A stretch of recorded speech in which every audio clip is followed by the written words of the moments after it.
नमस्कार। एक नया सीरीज शुरू हो गया है जिसका नाम है उपनिषदों की सोच।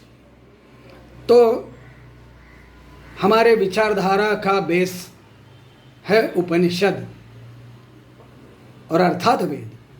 लेकिन वेदों में और उपनिषदों में थोड़ा फर्क है। उपनिषद ज़्यादातर तात्विक भूमिका बताते हैं और जब हम किसी विषय का अभ्यास करते हैं तो तात्विक भूमिका बहुत महत्वपूर्ण होती है।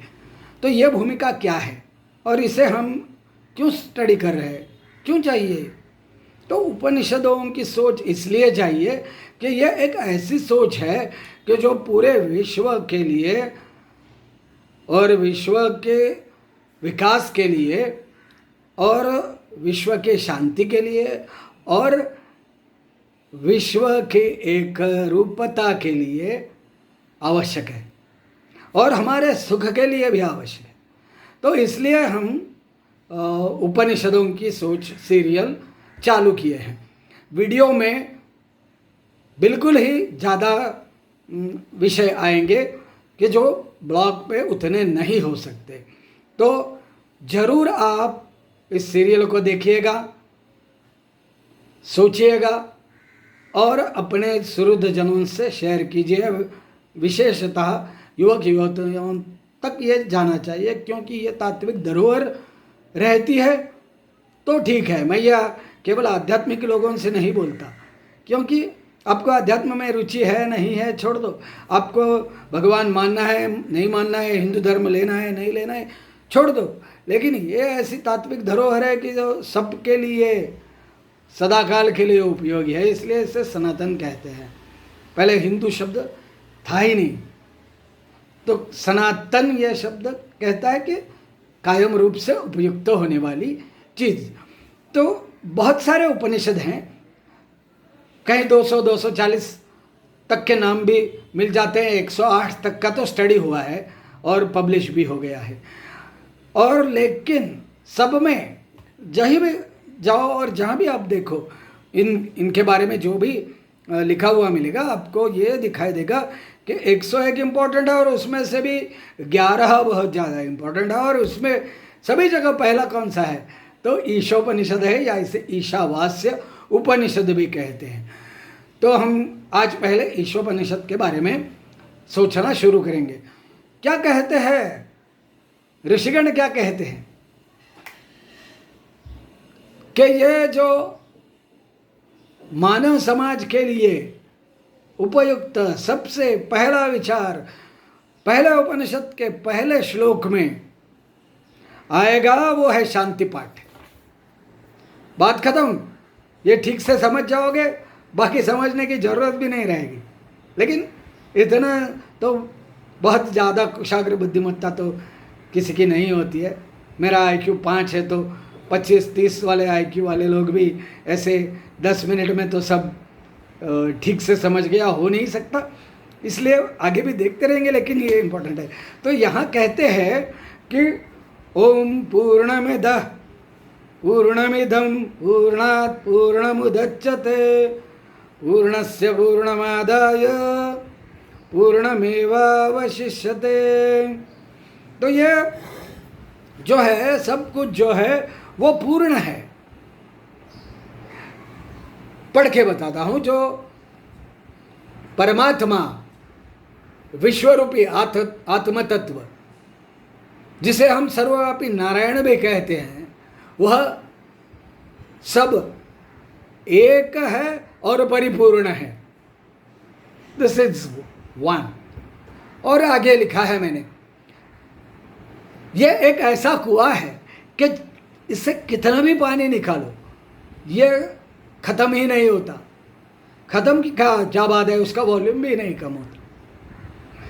चलो तो जोक सपाट थोड़ा और बताता हूँ कि ये ईश्वर, ये भगवान, ये नारायण, ये आत्म तत्व, इसे परब्रह्म भी कहते हैं, ये इतना परिपूर्ण है कि इससे कुछ चीज़ निकाली जाए तो भी उतने का ही उतना रहता है, और इसमें कुछ भरा जाए तो बढ़ता भी नहीं है।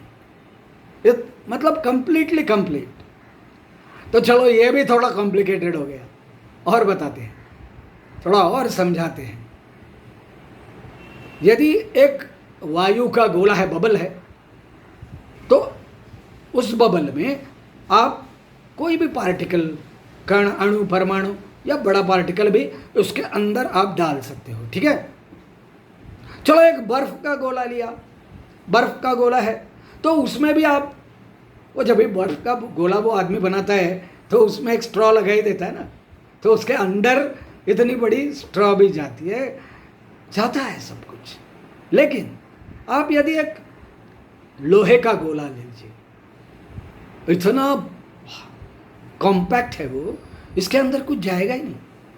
तो ये परब्रह्म इस लोहे के गोले जैसा है कि वो अपने आप में परिपूर्ण है, इसमें कोई पार्टिकल अंदर आप ढकेल ही नहीं सकते हो, तो इसके बाहर कुछ रहता ही नहीं। चलो और बताता हूँ, यह भी थोड़ा कॉम्प्लिकेटेड है, क्वेश्चंस जरूर पूछिएगा, आंसर्स जितना मैं जानता हूँ उतने जरूर दूंगा। तो और एक बताता हूँ, समझो मैं एक व्यक्ति हूँ, ठीक है, मुझे बहुत अहंकार है, नहीं होना चाहिए, ठीक है। तो मैं एक व्यक्ति हूँ, लेकिन मैं एक महान सागर के अंदर उतर गया हूँ, ठीक है। तो इस सागर के अंदर मैं जब जाता हूँ तो समझो मैं भी एक वो पानी की बूंद ही हूँ, ठीक है। तो मैं एक पानी की बूंद हूँ, तो मेरे पूरे सर्कल में, आजू बाजू में, ऊपर नीचे दाएं बाएं सभी जगह क्या है, पानी ही पानी है। तो वैसे ही ये परब्रह्म ये समंदर के पानी जैसा है और हम उसके अंदर के एक बूंद जैसे हैं, सब जगह पानी ही पानी, वैसे सब जगह परब्रह्म ही परब्रह्म। आगे फिर से बताएंगे, कोई कोई चीज़ें डबल भी हो जाएंगी, ठीक है, समझ लेना। तो आगे भी आएगा वो।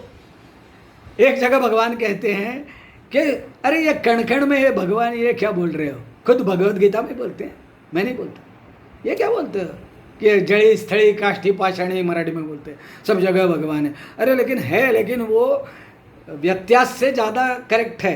कैसे है कि मेरे अंदर तुम हो, जैसे समुद्र के अंदर हम जाएंगे तो समुद्र क्या बोलेगा कि तुम मेरे अंदर हो।